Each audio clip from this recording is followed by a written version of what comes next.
नमस्कार, बहुत स्वागत है आपका विशेष में। मैं हूं राजश्री आपके साथ और आज विशेष में हम बात कर रहे हैं प्रधानमंत्री मोदी की अमेरिका यात्रा की। भारत और अमेरिका एक विश्व का सबसे बड़ा लोकतंत्र तो दूसरा विश्व का सबसे पुराना लोकतंत्र। भारत की आजादी के बाद अमेरिका के रिश्तों में बहुत उतार चढ़ाव आए। इस दौरान कड़वाहट भी आई तो गर्माहट भी खूब दिखी।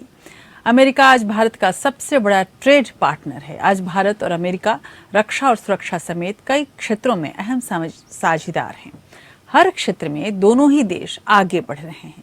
रिश्तों की इसी गर्माहट का असर है कि प्रधानमंत्री बनने के बाद नरेंद्र मोदी बीते 9 साल में 8वीं बार अमेरिका की यात्रा पर गए।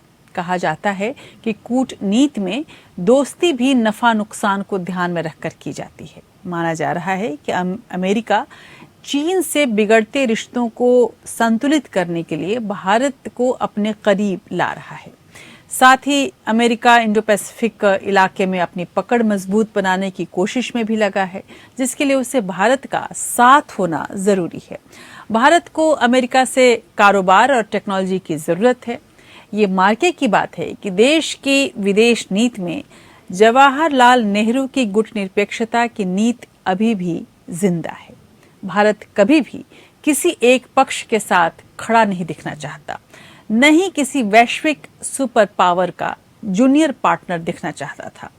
पीएम मोदी ने विदेश नीति में उन आदर्शों को अभी तक नहीं छोड़ा है। देश में जवाहरलाल नेहरू की कितनी भी आलोचना कर दी जाए, लेकिन विदेश नीति में जवाहरलाल नेहरू की ये नीति अभी भी कारगर है। 3 बातों से ये साफ होता है कि अमेरिका के साथ नजदीकियों के बावजूद भारत ने अपनी स्वायत्तता को त्यागा नहीं। वाशिंगटन चाहता होगा कि भारत रूस पर सख्ती दिखाए, लेकिन मोदी ने कभी ऐसा नहीं किया। पीएम मोदी ने यूक्रेन को मदद देने की जरूरत पर हमेशा जोर दिया। वहीं मोदी ने चीन का नाम सीधे तौर पर कभी नहीं लिया और एक मुक्त इंडो पैसिफिक इलाके की वकालत की। इससे भले अमेरिका निराश हुआ हो, लेकिन कूटनीति में दोस्ती के लिए इतना कुछ जायज रहता है। आज के विशेष में हम आजादी के बाद से आज तक के भारत अमेरिकी रिश्ते के उतार चढ़ाव को समझने की कोशिश करेंगे। इसके लिए हम नेहरू से लेकर मोदी तक सभी प्रधानमंत्रियों के अमेरिकी दौरे पर नजर डालेंगे और दोस्ती के ग्राफ के बनने बिगड़ने का विश्लेषण करेंगे। तो शुरू करते हैं आज का विशेष, ये दोस्ती हम नहीं तोड़ेंगे।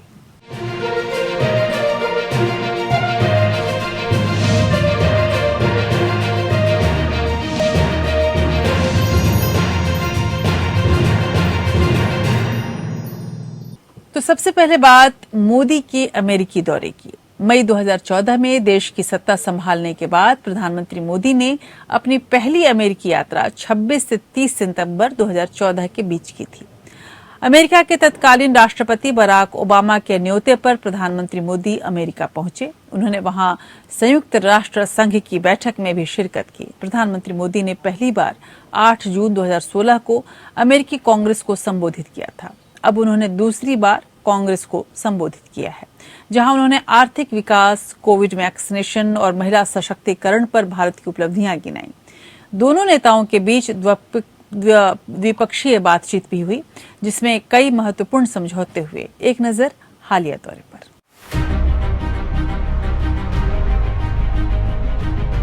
22 जून का दिन भारत अमेरिका के रिश्ते के लिए इतिहास बन गया। पूरा अमेरिका मोदी में नजर आया।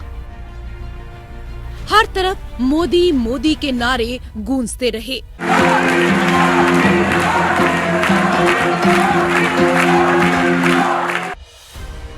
अमेरिकी संसद की संयुक्त सत्र को पीएम मोदी ने संबोधित किया। मोदी के संबोधन के दौरान मोदी मोदी के नारों से गूंजता रहा कैपिटल हिल।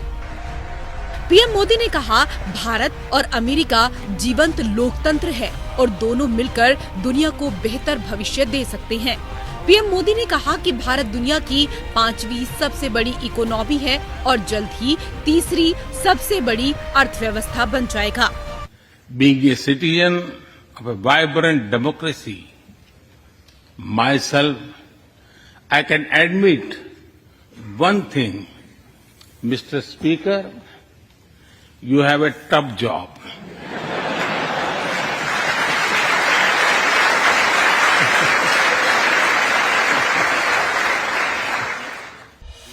पीएम मोदी ने कहा कि भारत दुनिया की 5वीं सबसे बड़ी अर्थव्यवस्था है और जल्द ही तीसरी सबसे बड़ी अर्थव्यवस्था बन जाएगा। इस दौरान पीएम मोदी ने अमेरिकी संसद को भारत की उपलब्धियों के बारे में बताया। इससे पहले व्हाइट हाउस में पीएम मोदी का भव्य स्वागत किया गया। अमेरिकी राष्ट्रपति जो बाइडेन ने उनका स्वागत किया। इस दौरान पीएम मोदी ने अमेरिकी कैबिनेट से भी मुलाकात की। राष्ट्रपति बाइडेन ने कहा कि अमेरिका और भारत के बीच संबंध 21वीं सदी में सबसे निर्णायक रिश्तों में से एक हैं। पीएम मोदी का व्हाइट हाउस में वापस स्वागत है। मैं यहाँ राजकीय यात्रा पर आपकी मेजबानी करने वाला पहला व्यक्ति बनकर सम्मानित महसूस कर रहा हूँ। वहीं पीएम मोदी ने कहा कि आज व्हाइट हाउस में शानदार स्वागत 140 करोड़ भारतीयों का सम्मान है। इस सम्मान के लिए मैं राष्ट्रपति बाइडेन और जिल बाइडेन का दिल से धन्यवाद करता हूँ। 3 दशक पहले साधारण नागरिक के तौर पर यूएस आया। व्हाइट हाउस को तब सिर्फ बाहर से देखा था। यह पहली बार है जब व्हाइट हाउस के दरवाजे इतनी बड़ी संख्या में भारतीय अमेरिकियों के लिए खोल दिए गए। But I am delighted to see you come together today to celebrate the bond between world's two great democracies, India and the United States. Thank you.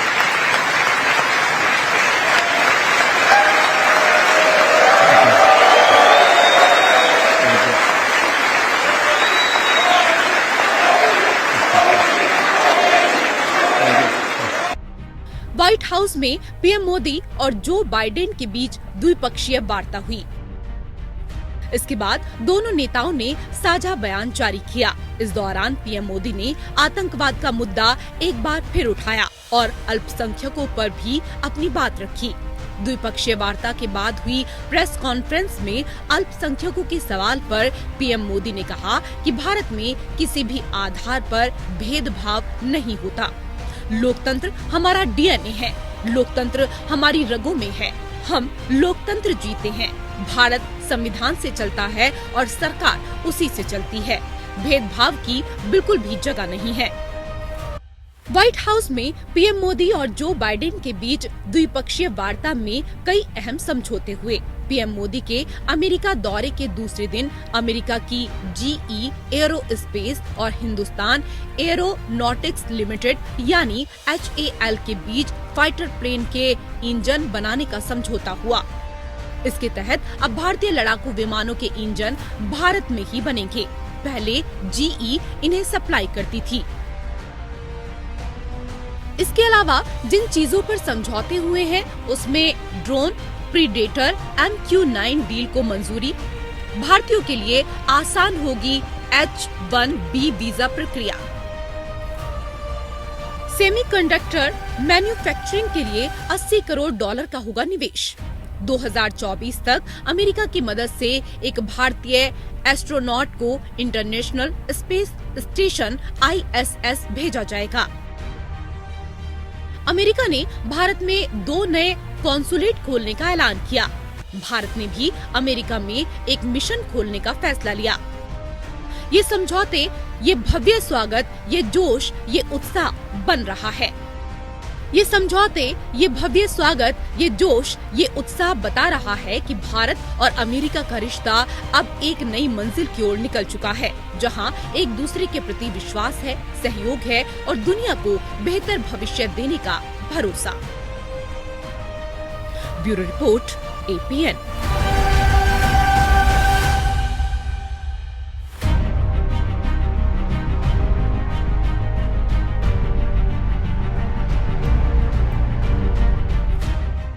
Modi का अमेरिका में भव्य स्वागत किया गया। उन्हें अमेरिका खूब वाहवाही करता दिखा, लेकिन मोदी की आलोचना के तीर भी खूब चले।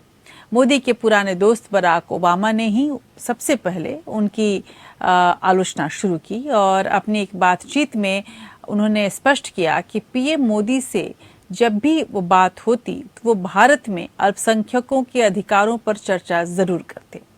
बताते कि अगर मुसलमानों के अधिकारों की रक्षा नहीं की गई तो क्या होगा। मोदी को पत्रकारों से भी यही सवाल झेलना पड़ा, जिसका जवाब उन्होंने दिया। भारत न सिर्फ विविधता के प्रति सहिष्णु है, बल्कि इसका जश्न भी मनाता है। जाति, पंथ या धर्म के आधार पर भेदभाव के लिए भारत में कोई जगह नहीं है। ये प्रधानमंत्री मोदी का जवाब रहा, जो कि बहुत हद तक सच है। लेकिन इन सवालों से घिरे रहने के पीछे आखिर वजह क्या रही? प्रधानमंत्री मोदी जब इन सवालों का जवाब दे रहे थे तो वो सबके सामने अकेले खड़े थे। गौरतलब है कि हाल फिलहाल में जिस तरह से भारत में अलग अलग तरीके के छुटभइये नेता भी या फिर तथाकथित संत संप्रदाय के लोग पैदा होने लगे और तरह तरह की बातें यहाँ की जाने लगी, उससे कुल मिलाकर भारत की छवि अंतर्राष्ट्रीय स्तर पर बिगड़ी ही है। वो दिन भी थे जब भारत नया नया आज़ाद हुआ था और ये माना जा रहा था कि ये एक ऐसा देश है जो गरीबी से रूबरू हो रहा है। लेकिन उसके बावजूद भारत का इतना अपमान किसी को करने की हिम्मत नहीं पड़ी थी। आज भारत और अमेरिका एक दूसरे के गले तो लग रहे हैं, लेकिन क्या उन्हें नेचुरल पार्टनर कहा जा सकता है? हालांकि अभी तक कहा जा रहा है, दोस्ती के कसीदे पढ़े जा रहे हैं, लेकिन इतिहास के पन्नों को यदि पलटें तो 7 दशक पहले जब भारत आज़ाद हुआ था, तब भारत और अमेरिका के रिश्ते ठंडे और कई बार तनाव भरे रहे। देश के गुलामी देख चुके पंडित नेहरू के मन में विदेशी शासन को लेकर जो गहरा विरोध था, उन्हें यह डर लगातार सताता रहा कि भारत अगर कमजोर कहीं भी दिखा तो विदेशी ताकतें उसे मोहरा बनाने का मौका जाने नहीं देंगी। इसीलिए नेहरू ने इस बात का खास ख्याल रखा कि अमेरिका सहित कोई भी देश भारत को अपना पिछलग्गू समझने की हिमाकत न करे। इसी डर और संकल्प ने उनकी विदेश नीति को एक खास मॉडल में तैयार किया, जिसे गुट निरपेक्षवाद के रूप में जाना गया। शीत युद्ध के वक्त ये मॉडल लाजमी भी था, लेकिन इसी नीति के कारण भारत और अमेरिका के बीच नेहरू काल में कभी गर्माहट नहीं आ सकी। जब अक्टूबर 1949 में नेहरू अमेरिका की लंबी यात्रा पर रहे, तो भी अमेरिका ने भारत के साथ कोई डील या संधि नहीं की। ये कड़वाहट तब और भी बढ़ गई जब भारत ने माओ के चीन को मान्यता दी और रिश्ते भी बनाए। भारत ने कोरियाई युद्ध में अमेरिका की हाँ में हाँ मिलाने से भी इनकार कर दिया।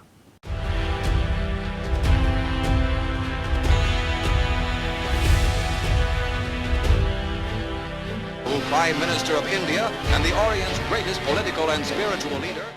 आजादी के बाद से 1965 तक भारत और अमेरिका के रिश्ते घनिष्ठ थे। अक्टूबर 1949 में पहला मौका था जब कोई भारतीय प्रधानमंत्री अमेरिका पहुंचा। प्रधानमंत्री नेहरू की ये यात्रा खाद्य सहायता के अलावा चीन की दृष्टि से भी महत्वपूर्ण थी। उनके अमेरिका पहुंचने से ठीक 2 हफ्ते पहले चीनी कम्युनिस्ट पार्टी सत्ता में आई थी। अमेरिका को ये शक था कि भारत चीन की ओर झुकेगा, इसीलिए अमेरिका ने भारत से रिश्ते मजबूत करने चाहे। अमेरिका में उनका गर्मजोशी से स्वागत किया गया।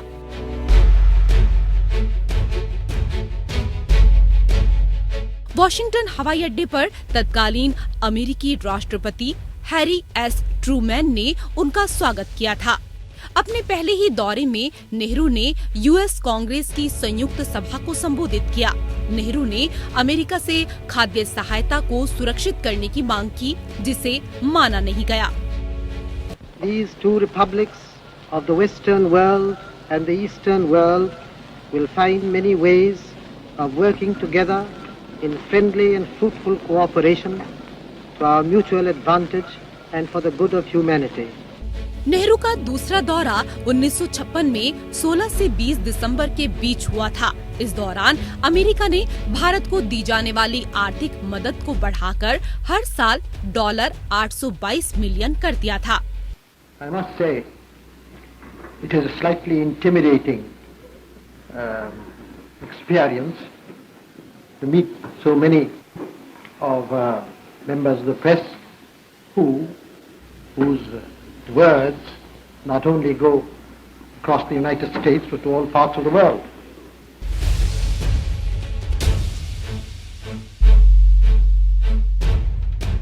To Washington aboard the president's private plane comes America's #1 visitor. As an honor guard stands at attention Prime Minister Nehru. प्रधानमंत्री नेहरू ने अमेरिका की तीसरी यात्रा 26 सितंबर 1960 को की थी। तब भी अमेरिका के राष्ट्रपति ड्वाइट डी आइजनहावर थे। इस दौरान नेहरू संयुक्त राष्ट्र जनरल असेंबली में भी शामिल हुए थे। Mr. President, I am deeply grateful to you for the gracious invitation which has brought me here and for your kind words. I have been looking forward to this visit for a long time, and now that I am here, I feel happy to be not only your guest, Mr. President, but among the American people who are so very friendly and hospitable. I look forward to these few days here. I am only sorry that my visit is a short one.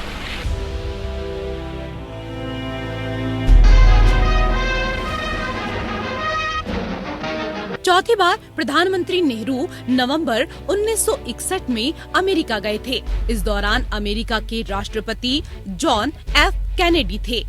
1962 में चीन के साथ युद्ध के दौरान नेहरू ने राष्ट्रपति John F Kennedy को खत लिखकर मैकमोहन लाइन को समय रेखा मानने का अनुरोध किया। 1965 में भारत पाकिस्तान युद्ध तक दोनों देशों के बीच ताल्लुकात करीबी रहे। There is a dynamism in India today, people's minds and activities in agriculture, in industry, in social services and the like. That is the main thing. And therefore, we have a good deal of faith in the future.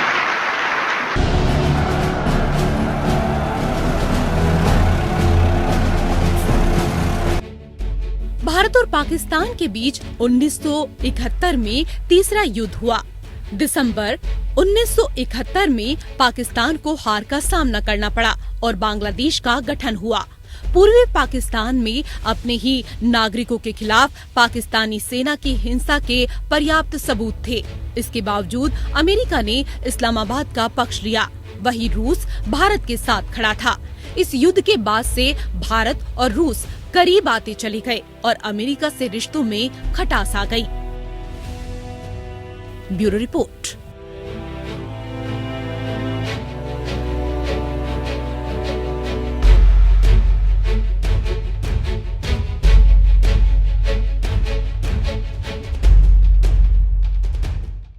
प्रधानमंत्री जवाहरलाल नेहरू 11 अक्टूबर 1949 को America का दौरा कर रहे थे। इसी दौरान नेहरू ने अमेरिकी संसद के दोनों सदनों को संबोधित किया। गौर करने की बात यह है कि नेहरू ने उस वक्त देश की खाद्य सुरक्षा सुनिश्चित करने के लिए अमेरिका की नीतियों में बदलाव का आग्रह किया था, जिसे अमेरिका ने खारिज कर दिया।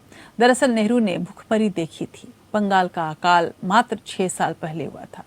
देश अन्न में आत्मसंपन्न तब नहीं था। लगातार खाद्यान्न के लिए देश को हाथ फैलाना पड़ता था। इंदिरा राज्य के दौरान भी अमेरिका से अन्न की आपूर्ति हुई थी, लेकिन बाद में 1965 में हरित क्रांति लाई गई और देश को अनाज की कमी नहीं रही। और उसके बाद अमेरिका के सामने कभी भी अपना सर झुकाने या हाथ फैलाने की जरूरत भारत को नहीं रही। ये गौरतलब है कि इन तमाम मुश्किलों के बावजूद भी भारत ने अपना मस्तक हमेशा विदेशी तमाम ताकतों के खिलाफ ऊंचा ही रखा। नेहरू के बाद उनकी बेटी इंदिरा गांधी के दौर में भी दोनों देशों के संबंध बहुत हद तक तनावपूर्ण रहे। इंदिरा गांधी ने मार्च 1966, नवंबर 1971 और जुलाई 1982 में अमेरिका के 3 दौरे किए। इन तीनों ही दौरों के दौरान दोनों देशों के रिश्ते बहुत सामान्य नहीं कहे जा सकते हैं। इसमें बहुत हद तक उन बातों का की हिस्सेदारी है जिन बातों का विरोध भारत कर रहा था। अफगानिस्तान में सोवियत संघ के सैनिक हस्तक्षेप के कारण भारतीय उपमहाद्वीप की स्थिति कुछ गंभीर बन चुकी थी और अमेरिका ने पाकिस्तान को काफी हथियार दिए थे। भारत सरकार ने इसका जबरदस्त विरोध किया क्योंकि पाकिस्तान अमेरिकी हथियारों का प्रयोग हमेशा भारत के विरुद्ध करता रहा था। ये इंदिरा सरकार के लिए नाराजगी का विषय बना। वहीं रीगन प्रशासन ने अंतर्राष्ट्रीय संस्थाओं पर अपनी नीति बदली, जिससे भारत को विदेशी कर्ज मिलने में मुश्किल बढ़ी और जब 1971 में पाकिस्तान के साथ भारत का युद्ध हुआ जिससे बांग्लादेश बना, तो इस दौरान अमेरिका ने बांग्लादेश का समर्थन किया। दोनों देशों के पहले से तनावपूर्ण संबंध और बिगड़े और 1974 में भारत ने परमाणु परीक्षण करके खुद को एटमी ताकत घोषित कर दिया। भारत द्वारा अपने राष्ट्रीय हितों की अभिव्यक्ति करना भू राजनीतिक चौपड़ पर अमेरिका के हितों से टकराने जैसा था और जो अमेरिका को हमेशा नाराज कर रहा था, क्योंकि वो भारत की बढ़ती ताकत से कहीं न कहीं चिढ़ रहा था।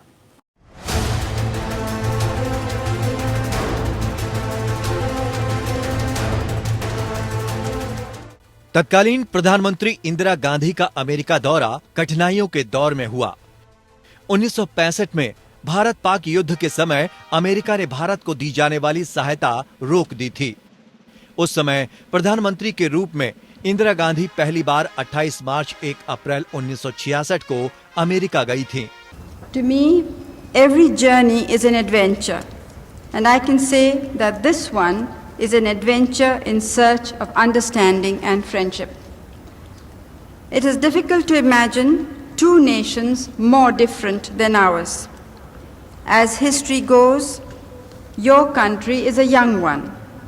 Over the years, it has held unparalleled attraction for the adventurous and daring, for the talented as well as for the persecuted.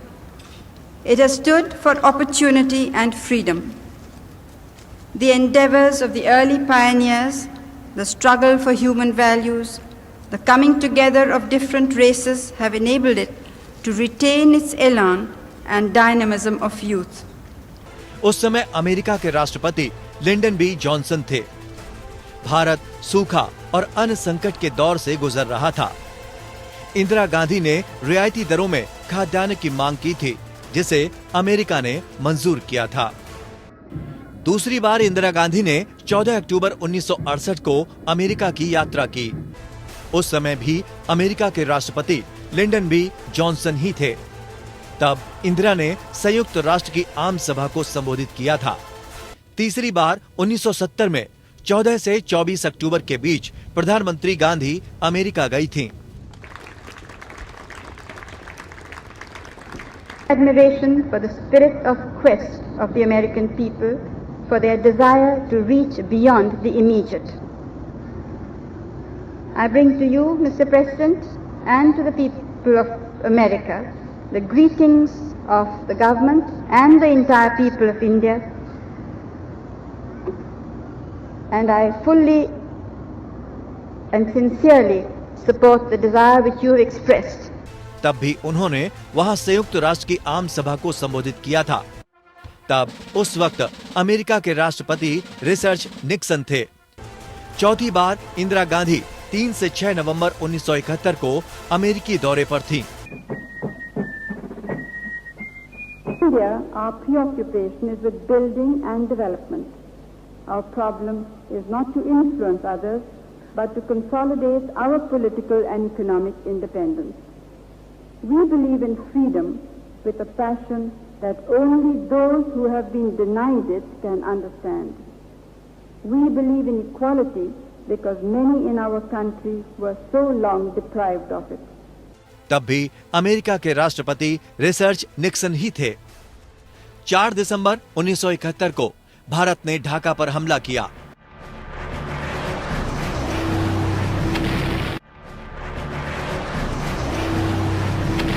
Nixon ने भारत को हतोत्साहित करने की कोशिश में बंगाल की खाड़ी में अमेरिका का 7वां जहाजी बेड़ा भेज दिया। चीन ने जुबानी धमकियां दी थी। पोखरण परीक्षण ने भारत अमेरिका संबंधों में दरार पैदा कर दी थी।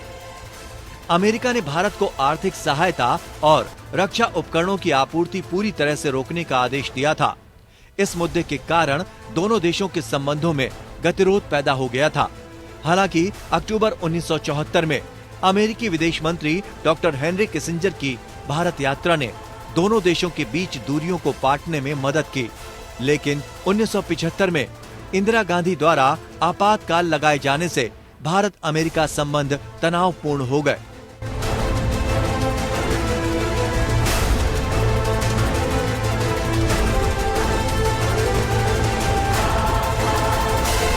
पांचवी बार प्रधानमंत्री गांधी 27 से 31 जुलाई 1982 को अमेरिकी दौरे पर थीं। तब रोनाल्ड रीगन अमेरिका के राष्ट्रपति थे। छठवीं बार प्रधानमंत्री गांधी सितंबर 1983 में अमेरिका यात्रा पर थीं। इस दौरान भी रोनाल्ड रीगन अमेरिका के राष्ट्रपति थे। तब उन्होंने एक बार फिर संयुक्त राष्ट्र संघ की आम सभा को संबोधित किया था। इंदिरा के दौर में भारत अमेरिका रिश्ते में काफी उतार चढ़ाव आए। ये बदलाव का दौर था और रिश्ते अभी बदल और बिगड़ रहे थे।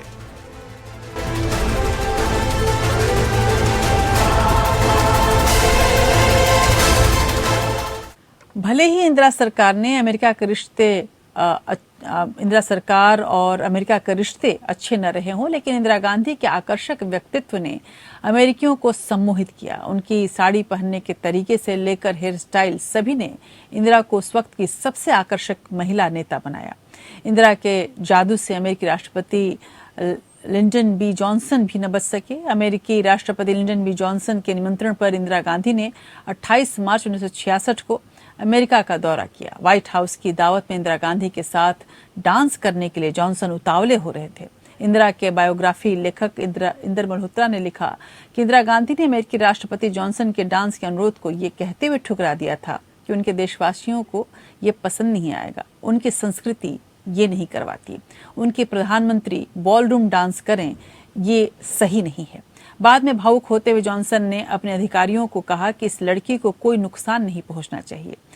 इस यात्रा के दौरान इंदिरा ने बहुत कुशलतापूर्वक ये बयान दिया कि भारत वियतनाम को लेकर अमेरिका की व्यथा समझता है। जॉनसन ने प्रतिक्रिया में 30 लाख टन खाद्य पदार्थ और $90 लाख की सहायता का वायदा किया। कुछ ऐसा था इंदिरा का व्यक्तित्व। और आप देख रहे हैं विशेष में हम बात कर रहे थे भारत के प्रधानमंत्रियों की अमेरिकी यात्रा की। अगर इंदिरा ने अपने व्यक्तित्व से अमेरिका में छाप छोड़ी तो राजीव गांधी के करिश्माई व्यक्तित्व से भी अमेरिकी खासे प्रभावित हुए। और भी कई भारतीय प्रधानमंत्री जब जब अमेरिका गए वहां सुर्खियां जरूर बटोरते रहे। जून 1985 में, अक्टूबर 1985 में और अक्टूबर 1987 में राजीव के इन दौरों ने अमेरिका के साथ रिश्तों को जीवित तो रखा, मगर उस पर ठहराव भी बना रहा। कूटनीतिक तौर पर भारत अमेरिका की विदेश नीति के हाशिए पर ही रहा। एक कारण था राजीव गांधी का भारत रूस मैत्री को तवज्जो देना, जिसके कारण अमेरिका खिन्न हुआ और रिश्तों में विश्वास नहीं बन पाया। इस दौरान अमेरिका पाकिस्तान को हथियारों की मदद कर रहा था, जो कि भारत के सुरक्षा के हिसाब से खतरनाक था।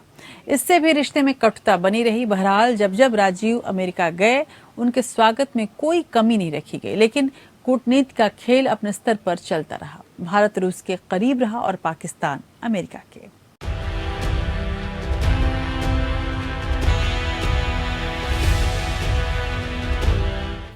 जून 1985 में अमेरिका में भारत महोत्सव का आयोजन किया गया। उसका उद्घाटन प्रधानमंत्री राजीव गांधी ने किया। उन्होंने अमेरिकी संसद और पत्रकार परिषद को भी संबोधित किया। India is an old country, but a young nation. And like the young everywhere, we are impatient. I am young, and I too have a dream. I dream of an India strong, independent, self-reliant, and on the front rank of the nations of the world in the service of mankind. I am committed to realizing that dream through dedication, hard work, and the collective determination of our people. Rajiv Gandhi के भाषणों को काफी सराहा गया। हालांकि उन्होंने राष्ट्रपति Regan की कई नीतियों की आलोचना की थी। भारत को हथियार सप्लाई पर अमेरिकी शर्तों को राजीव ने मंजूर नहीं किया।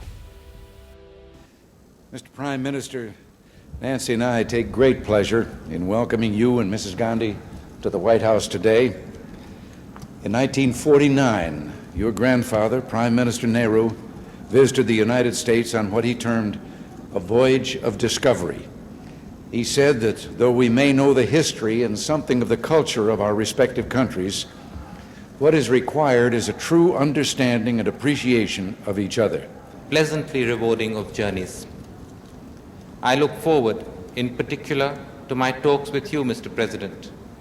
We know of your lifelong feeling for India and look forward to welcoming you there.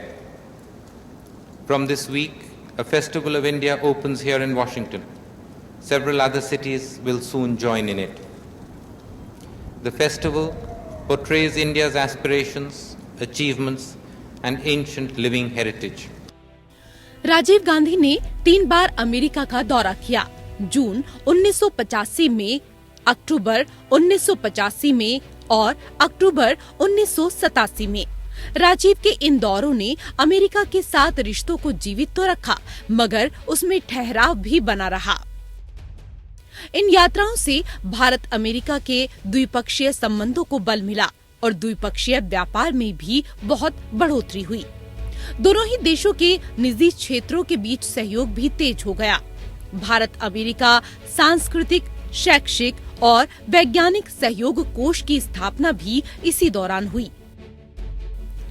1985 और 1987 के दौरान राजीव के दौरे ने प्रौद्योगिकी हस्तांतरण को बढ़ावा दिया। 1987 में उनकी बैठक के बाद अपने भाषण के दौरान रीगन ने राजीव द्वारा क्रमिक परमाणु निरस्त्रीकरण के महत्व पर जोर दिया। उन्होंने रक्षा क्षेत्र के विकास में सहयोग के लिए एक समझौता ज्ञापन भी हस्ताक्षर किया। अमेरिका और फ्रांस में उच्च तकनीक सुविधाओं का दौरा किया। इस दौरान प्रौद्योगिकी उद्योग को टेक्नोलॉजी मिली, सॉफ्टवेयर का उद्योग बढ़ा। कम्युनिकेशन में राजीव की गहरी रुचि थी। उन्होंने ही टेलीकम्युनिकेशन क्रांति लाई थी। अमेरिका से इस मामले में राजीव गांधी को सहयोग मिला। 20 जनवरी 1993 को अमेरिका में बिल क्लिंटन ने राष्ट्रपति के पद का कार्यभार संभाला और तब से ही अमेरिका का झुकाव पाकिस्तान के पक्ष में रहा। उन्होंने पाकिस्तान को फिर से सैनिक सहायता देने की घोषणा की। भारत चीन संबंध सुधारने में 1988 की राजीव गांधी की चीन यात्रा का खासा महत्व है। राजीव ने चीन की यात्रा की। इससे दोनों देशों के रिश्तों की नई शुरुआत हुई। इस दौरान राजीव गांधी ने साइंस, टेक्नोलॉजी और सिविल एविएशन के क्षेत्र में कई समझौते किए। वैसे चीन से भारत की नजदीकियों ने अमेरिका को जरूर सचेत किया। राजीव गांधी ने टेक्नोलॉजी पर बेहद जोर दिया था। फिर वो दूरसंचार प्रौद्योगिकी हो या फिर कंप्यूटरीकरण, सभी पर राजीव ने काम किया। भारत में आधुनिक टेक्नोलॉजी के लिए अमेरिका से भी संपर्क किया गया और अहम संधि MOU पर हस्ताक्षर हुए। मौत से पहले तक राजीव क्रे कंप्यूटर्स डील पर काम करते रहे। उनकी इसी रुचि के कारण बेंगलुरु विश्व स्तर पर सॉफ्टवेयर सिटी बना और अमेरिका को सॉफ्टवेयर मैन पावर और संसाधन दिया। हार नहीं मानूंगा, रार नहीं ठानूंगा, काल के कपाल पर लिखता मिटाता हूँ, गीत नया गाता हूँ। ये लिखने वाले तत्कालीन प्रधानमंत्री अटल बिहारी वाजपेयी के कार्यकाल में भारत अमेरिका की दोस्ती ने एक नए दौर को देखा। वाजपेयी सितंबर 2000 से सितंबर 2003 के बीच 4 बार अमेरिका गए। भारत ने 1998 में पोखरण में दूसरा परमाणु परीक्षण किया था और इस परीक्षण के बाद इजराइल को छोड़कर पूरी दुनिया भारत के खिलाफ उठ खड़ी हुई और अमेरिका सहित कई देशों ने भारत पर आर्थिक प्रतिबंध भी लगा दिए। अमेरिका ने भारत से अपने राजदूत को भी वापस बुला लिया था और इसके बाद कुछ समय तक दोनों देशों के बीच रिश्ते काफी खराब दौर से गुजरते रहे। 2002 में वाजपेयी ने अमेरिका में संयुक्त सत्र को संबोधित कर भारत और अमेरिका के बीच नए संबंधों की नींव रखी। वाजपेयी के समय में भारत और अमेरिका के बीच संबंधों में काफी सुधार आया, ये कहा जा सकता है। एक तो भारत बड़ा बाजार बन चुका था और दूसरी अटल बिहारी वाजपेयी की बातें अमेरिका को बहुत ज्यादा विश्वसनीय लग रही थी। मैं भारत की जनता की ओर से राष्ट्र संघ के लिए शुभकामनाओं का संदेश लाया हूं। महासभा के 32वें अधिवेशन के अवसर पर ये 4 अक्टूबर 1977 का अटल बिहारी वाजपेयी का वो ओजस्वी भाषण है जो उन्होंने संयुक्त राष्ट्र में दिया था। वस्तुतः हर नर, नारी और बालक के लिए न्याय। तत्कालीन विदेश मंत्री अटल बिहारी वाजपेयी संयुक्त राष्ट्र के मंच से करीब 43 मिनट बोले। वह संयुक्त राष्ट्र की 32वीं आम बैठक थी। वह दौर शीत युद्ध के चरम का था। पूरी दुनिया किसी न किसी के पाले में थी, लेकिन वाजपेयी के भाषण ने उनके कूटनीतिक समझ को सबके सामने रखा। फिर जब वाजपेयी प्रधानमंत्री बने तो अपनी कूटनीति से अव्वल दर्जे के स्टेट्समैन बने। अटल बिहारी वाजपेयी के कार्यकाल के दौरान अमेरिका के साथ रिश्तों में एक बार फिर बदलाव आया। वाजपेयी के कार्यकाल में सन 1998 में भारत ने पोखरण परमाणु परीक्षण किया। इस परमाणु परीक्षण से अमेरिका भारत रिश्ता फिर से सक्रिय हुआ। भारत के परमाणु शक्ति से अमेरिका आशंकित हुआ। इस दौरान अमेरिका के राष्ट्रपति बिल क्लिंटन ने मार्च 2000 में भारत की यात्रा की। किसी अमेरिकी राष्ट्रपति की 22 वर्षों के बाद यह पहली भारत यात्रा थी। इससे पूर्व जिमी कार्टर ने 1978 में भारत की यात्रा की थी। राजकोषीय 2001 में बजट में भारत में आर्थिक सुधारों और उदारीकरण के लिए $50 लाख का प्रावधान रखा गया। फिर वाजपेयी ने सितंबर 2000 में वाजपेयी की अमेरिका यात्रा कई मायनों में एक ऐतिहासिक यात्रा थी। इस यात्रा के दौरान वाजपेयी ने 14 सितंबर को अमेरिकी कांग्रेस को संबोधित किया। Now we have some work to perform. With your visit to India, a beginning has already been made. We have to pursue that path. Although if they had longer, we would still be up there. We wouldn't be down. अपने अमेरिकी दौरे के दौरान वाजपेयी ने George W Bush के साथ मुलाकात की और फिर आतंकवाद के खिलाफ जंग पर भारत की प्रतिबद्धता को दोहराया। साथ में तालिबान के बाद अफगानिस्तान की स्थिति पर भी चर्चा की। I assured President Bush of India's complete support in this. At the same time, as multi-religious pluralist democracies, we should clearly spread the message that the war against terrorism is not against any religion, but against terrorists whose propaganda misuses religion. यात्रा के दौरान वाजपेयी ने यह साफ किया कि दोनों देशों के बीच हितों का कोई टकराव नहीं है, बल्कि बहुत कुछ साझा है। उन्होंने कहा कि दोनों देश परमाणु हथियारों को समाप्त करने के प्रति वचनबद्ध हैं और दोनों ने स्वेच्छा से ही परमाणु परीक्षणों पर रोक लगाई है। इस यात्रा में वाजपेयी की उपलब्धि यह रही कि अमेरिका ने कश्मीर विवाद में हस्तक्षेप नहीं करने का संकल्प जताया। ऊर्जा, ई-कॉमर्स और बैंकिंग क्षेत्र की परियोजनाओं के लिए $6 अरब के 5 व्यावसायिक समझौतों पर भी हस्ताक्षर हुए। वाजपेयी दौर में अमेरिका रिश्ता इन सब मामलों में अहम रहा।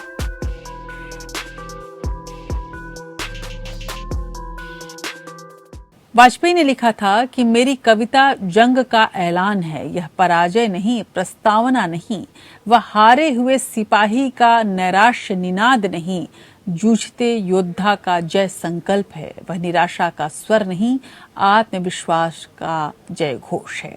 यह आत्मविश्वास का जय घोष ही था कि कभी अटल जी पाकिस्तान के साथ परमाणु हथियारों की दौड़ में शामिल रहने वाले अटल बिहारी वाजपेयी बाद में पाकिस्तान से शांति वार्ता के लिए तैयार हुए। लाहौर बस यात्रा को भला कौन भूल सकता है। वाजपेयी ने अमेरिका के रिश्ते पर नया गीत लिखा और उसे गाया भी। अपने 2 कार्यकालों के दौरान मनमोहन सिंह 8 बार अमेरिका के दौरे पर गए, यानी 5 सालों में 4-4 बार। अपने दौरों से मनमोहन सिंह को अमेरिकी सरकार के साथ रणनीतिक साझेदारी बनाने में मदद मिली। 2008 में अमेरिका और भारत ने सिविल न्यूक्लियर डील हस्ताक्षर किए, जिससे दोनों देशों में संबंध और मजबूत हुए।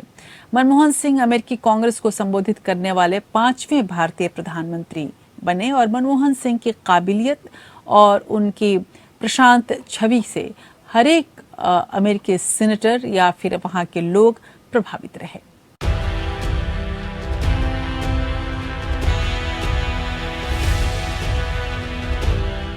प्रधानमंत्री मनमोहन सिंह ने जब कार्यभार संभाला तब भारत अमेरिका संबंध परिपक्व और गहरे होने लगे।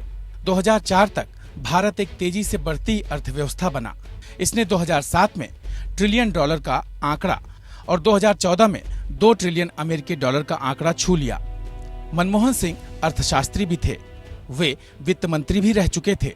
वे अच्छी तरह जानते थे निवेश और कारोबार का महत्व। लेकिन अर्थव्यवस्था और भारत में बढ़ते अमेरिकी निवेश के बीच अमेरिकी राष्ट्रपति जॉर्ज बुश और मनमोहन सिंह ने नागरिक परमाणु सहयोग समझौता किया, जिससे दोनों लोकतंत्रों के बीच संबंध मजबूत हुए। ये 2008 की बात है। संयुक्त राष्ट्र महासभा सत्र में भाग लेने के लिए तत्कालीन प्रधानमंत्री मनमोहन सिंह ने अमेरिका का दौरा किया। भारत के प्रधानमंत्री के रूप में यह उनकी पहली अमेरिकी यात्रा थी। मनमोहन सिंह ने संयुक्त राष्ट्र महासभा दौरे के दौरान अमेरिकी राष्ट्रपति बुश से मुलाकात की। दोनों नेताओं के बीच यह पहली बैठक थी। I know how busy you are with problems relating to the management of the financial crisis, that despite all the enormous pressure on your time, you have found it possible to receive me is something I deeply appreciate, deeply value. Doctor Manmohan Singh ने 8 बार यात्रा की है। सितंबर 2004 में वो पहली बार UN आम सभा में शामिल होने पहुंचे। जुलाई 2005 में सरकारी यात्रा पर वॉशिंगटन डीसी गए। तीसरी बार सितंबर 2005, चौथी बार सितंबर 2008 में यूएन आम सभा में शामिल हुए। पांचवी बार नवंबर 2008 में G20 के वॉशिंगटन सम्मेलन में भाग लेने के लिए गए। छठी बार सितंबर 2009 में G20 सम्मेलन में और 7वीं बार वॉशिंगटन और 8वीं बार 2010 में परमाणु सुरक्षा सम्मेलन में हिस्सा लेने गए। भारत में इस बात को लेकर भी चिंता थी कि अमेरिका जब अफगानिस्तान से सेना हटाएगा तब भारत की भूमिका क्या होगी और पाकिस्तान के साथ अमेरिकी और भारतीय संबंधों और आतंकवाद पर अमेरिकी रुख पर क्या प्रभाव पड़ेगा।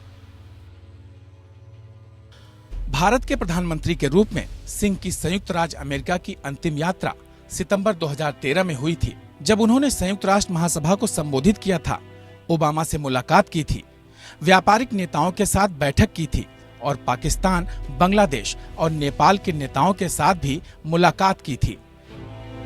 आजादी के बाद रूस भारत के साथी के तौर पर उभरा था, जिससे अमेरिका और भारत के बीच गतिरोध पैदा हुआ। अब ये गतिरोध कम हुआ है। तमाम प्रधानमंत्रियों के दौरे से दोनों देशों के आपसी रिश्ते मजबूत हुए हैं। अमेरिका ने शुरू से ही भारत को एक ताकतवर एशियाई देश माना है। कभी भारत को अमेरिका से गेहूं न देने की धमकी सुननी पड़ती थी, लेकिन आज भारत की अर्थव्यवस्था इतनी मजबूत है कि रणनीतिक तौर पर और सामरिक तौर पर भी भारत अपना मजबूत हिस्सेदारी पूरे विश्व की राजनीति में रखता है। ऐसे में अमेरिका ने भारत से अच्छे रिश्ते बनाने शुरू कर दिए हैं। कूटनीति में निहित स्वार्थ बहुत मायने रखता है। अमेरिका भारत में प्रत्यक्ष विदेशी निवेश का 5वां सबसे बड़ा स्रोत है। भारत में सभी विदेशी पोर्टफोलियो निवेश में भी अमेरिका की हिस्सेदारी 1/3 है।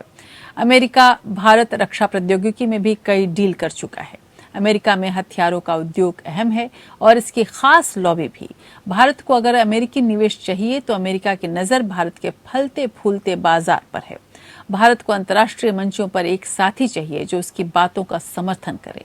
ये दोस्त अमेरिका हो सकता है। पाकिस्तान और चीन को काउंटर करने के लिए भी अमेरिका का साथ भारत के लिए जरूरी है। बस इन्हीं आपसी जरूरतों से दोस्ती की नींव मजबूत हो रही है, होती जा रही है। हालांकि ये हमें भूलना नहीं होगा कि अमेरिका अपने स्वार्थ के लिए काम कर रहा है, पर भारत का स्वार्थ न केवल अपने लिए है बल्कि विश्व शांति के लिए भी है। इस उम्मीद में कि भारत अपनी साख और अपनी छवि हमेशा बनाए रखने में सफल रहेगा, आज बस इतना ही। नमस्कार।